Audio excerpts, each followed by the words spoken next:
ریاست تلنگانہ کا دارالحکومت حیدرآباد لذیذ کھانوں کے لیے پوری دنیا میں مشہور ہے، جس میں حیدرآبادی بریانی، ایرانی چائے اور حیدرآبادی حلیم ہے۔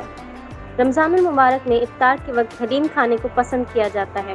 حلیم کے بغیر افطار کو ادھورا سمجھا جاتا ہے۔ حلیم کے نہ صرف مسلمان بلکہ غیر مسلمان بھی شوقین ہیں۔ ماہ رمضان کی آمد کے ساتھ ہی ہوٹلوں کے باہر لال مٹی اور اینٹ سے حلیم کی بھٹی تیار کی جاتی ہے۔ حلیم گوشت، روا، دال چینی، لونگ، الائچی، گلاب کی پتی اور دیگر مسالوں سے تیار کی جاتی ہے۔